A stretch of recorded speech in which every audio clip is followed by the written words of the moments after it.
Assalamualaikum warahmatullahi wabarakatuh. Pada kesempatan ini, saya Nata Kosasi Prabantantio, calon guru penggerak Angkatan 5 Kabupaten Banyumas, akan mencoba sedikit memaparkan tentang pembelajaran sosial emosional dan keterkaitan modul pembelajaran sosial emosional dengan modul lain yang telah dipelajari.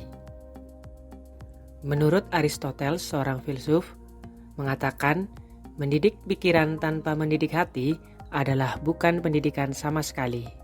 Itu merupakan gambaran pentingnya penanaman pendidikan sosial emosional pada anak didik.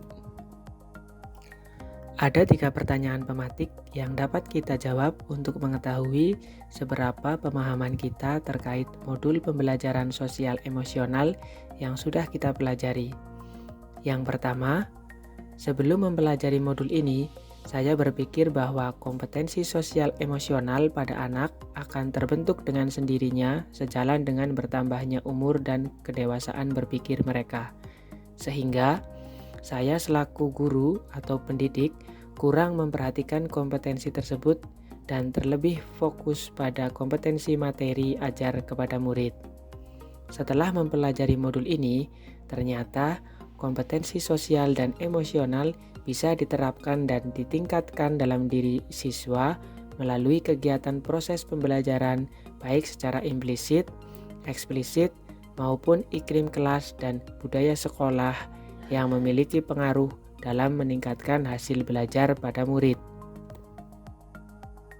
Pertanyaan pematik yang kedua, berkaitan dengan kebutuhan belajar dan lingkungan yang aman dan nyaman untuk memfasilitasi seluruh individu di sekolah agar dapat meningkatkan kompetensi akademik maupun kesejahteraan psikologis.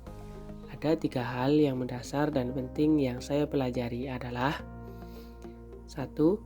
Ada 5 kompetensi sosial emosional menurut Castle, yaitu kesadaran diri, manajemen diri, kesadaran sosial, keterampilan berelasi, dan pengambilan keputusan yang bertanggung jawab. 2. Kesadaran penuh atau mindfulness. Pembelajaran sosial emosional dikembangkan menggunakan pendekatan kesadaran penuh atau mindfulness sebagai dasar penguatan 5 kompetensi sosial emosional yang akan memunculkan perasaan tenang, stres berkurang, pikiran menjadi jernih, fokus, serta semangat dalam mengikuti pembelajaran. 3. Kesejahteraan psikologis atau well-being. Sebuah kondisi di mana individu memiliki sikap yang positif terhadap diri sendiri, dapat memenuhi kebutuhan dirinya dengan menciptakan dan mengelola lingkungan dengan baik. Pertanyaan pematik yang ketiga, berkaitan dengan kebutuhan belajar dan lingkungan yang aman dan nyaman untuk memfasilitasi seluruh individu di sekolah agar dapat meningkatkan kompetensi akademik maupun kesejahteraan psikologis.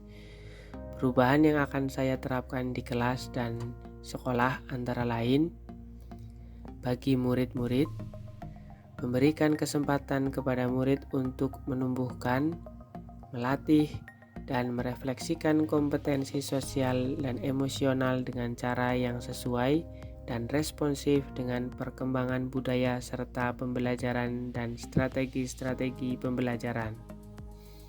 Kemudian bagi rekan sejawat, penguatan kompetensi sosial dan emosional pendidik dan tenaga kependidikan di sekolah menjadi salah satu indikator penting dalam pembelajaran sosial emosional di sekolah. Pendidik dan tenaga kependidikan perlu memiliki kesempatan secara reguler untuk mengembangkan kompetensi sosial, emosional, dan budaya mereka sendiri, berkolaborasi, membangun hubungan saling percaya, dan memelihara komunitas yang erat.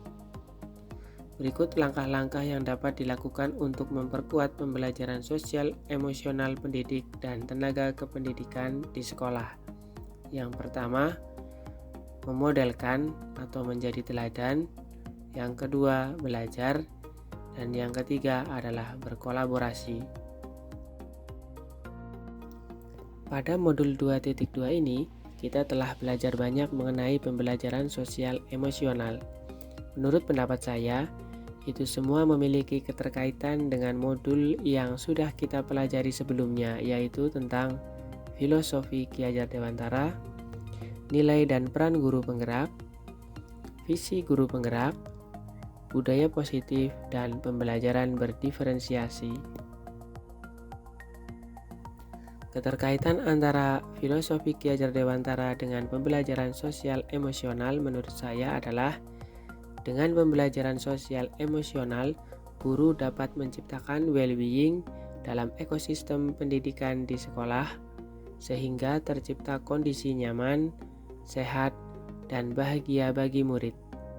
Hal ini sejalan dengan pemikiran Ki Hajar Dewantara, yakni menuntun kodrat anak agar mencapai kebahagiaan dan keselamatan yang setinggi-tingginya, sehingga anak menemukan kemerdekaan dalam proses belajarnya.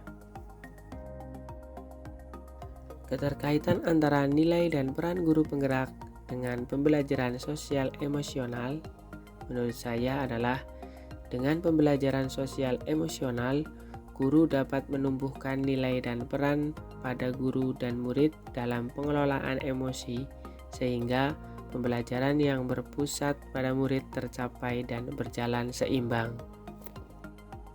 Keterkaitan antara visi guru penggerak dengan pembelajaran sosial emosional menurut pendapat saya adalah dengan pembelajaran sosial emosional, guru dapat mewujudkan visi yang dapat diharapkan, yaitu dapat membentuk karakter murid yang beriman, merdeka, berekspresi, bahagia, kreatif, mandiri, dan menjadi pembelajar sejati.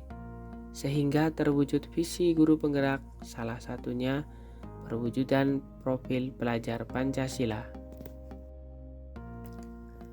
Keterkaitan antara budaya positif dengan pembelajaran sosial emosional, menurut pendapat saya, dengan pembelajaran sosial emosional, guru dan murid dapat mengenali dan memahami emosi masing-masing yang sedang dirasakan, sehingga mampu mengontrol diri dan dapat menerapkan disiplin positif secara baik sesuai dengan kesadaran diri, yang nantinya akan membentuk budaya positif pada murid.